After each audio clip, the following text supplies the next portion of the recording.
you know I'm good. I'm good. I'm good.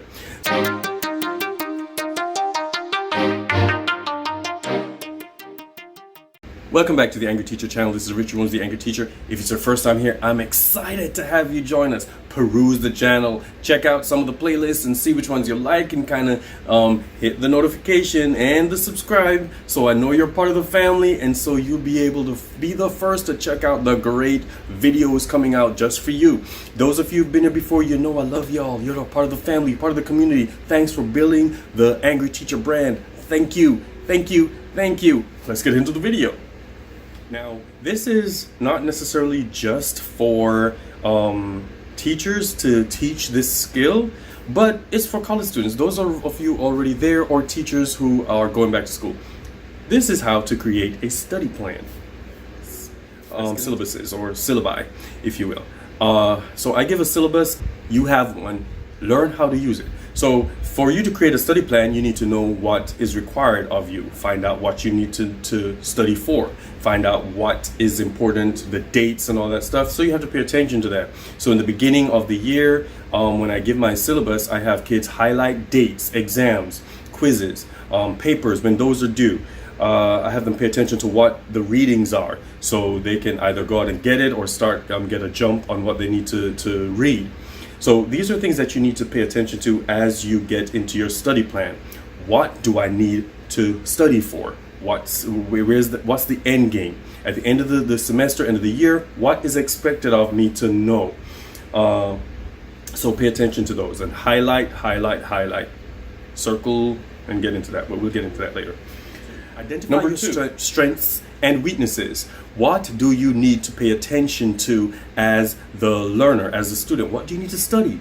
If I know that I'm strong in a particular part of a math curriculum, why do I have to study it? Maybe I can look at some stuff just to practice, but if I'm strong in that area, I'm going to focus on my weakest so I can build on that and make it better. Number 3, make a schedule. Now, I have a study plan, so I know that between exam 1 and exam 2, there's all this stuff that I need to know, so I need to delineate times. When am I going to study? How am I going to study? When am I going to find time to fit all this stuff in? I will look at my syllabus and figure out, okay, I have 3 weeks, so week 1, 3 days a week, I'm going to contribute to the studying of this concept. Next week, the other concept. Next week, the third concept. It depends on how much you need to know and how much time you have to study for it. So always make a schedule of your syllabus, or the different things that you need to study for the exams. Number 4, give yourself some downtime. You don't want to overwhelm yourself, especially if you're not used to it. Don't overwhelm yourself by doing too much or going too hard too long, because you might just be spinning your wheels. You might not be able to retain a lot of stuff. Now, I'm probably going to make a video on cramming, because some people claim that works, and or some people say don't study just before the exam. I'm going to address that a little bit later as well. However, give yourself some downtime. If you only have 4 hours a day, then or every other day, then you break it down. You study, take a 30-minute, study for 30 minutes, take a break, study for 30 minutes, take a break, study for 30 minutes, take a break, and the length of the break is up to you. I don't want you to get too involved in your phone, because then when you get back to studying, you won't be focused on what you just read, or the text you just got, the video you just saw on Instagram or YouTube. But take a break, go for a walk, go get some water, go get some food, try to clarify stuff, try to figure out if it made sense the first time. So kind of reflect sometimes, but once you give yourself downtime, you go back into, you have sprints, and it'll all start coming together, because you are not overwhelming your brain with a 4-hour study session each time. And that also goes for readings. Sometimes we read and we think that, oh, I can just read the thing and I'll take notes.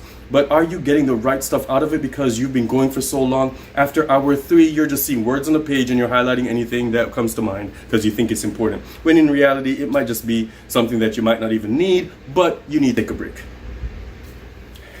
Number 5, and everybody knows I'm big on this, have a checklist. Check things off as you go because it gets you excited about, man, I'm almost there. I've been doing this, studying for 3 weeks, and now the exam is here and I've checked off everything I needed to study, so I'm very well equipped to take this exam. You don't want to be, oh my God, I didn't get that far. I don't know where I am. Everything's a muddle in my brain and the exam is here. I'm sitting in front of it and I don't know what I did. I don't know if I studied enough or if I didn't study. I don't know what's going on. When you have a checklist or a linear kind of look at and look see, you kind of know, okay, when you're covering something, when you're doing the exam, oh yeah, I remember studying this, I checked it off. That means I understood it. When I'm on question 6, dang it, I didn't get that far. So the checklist kind of gives you an idea of where you got, where you are, and where you need to go. So as you check something off after you've comprehended it enough, you've kind of practiced enough, or you've studied it enough, you know, I'm good. I'm good. I'm good. Those are my ideas for creating a study plan, and let me know what other ones you have or which ones help you or which ones I should address so I can make another video. In any case, hit me up in the comments down below. We'll have a conversation. Until then, go out there and be great.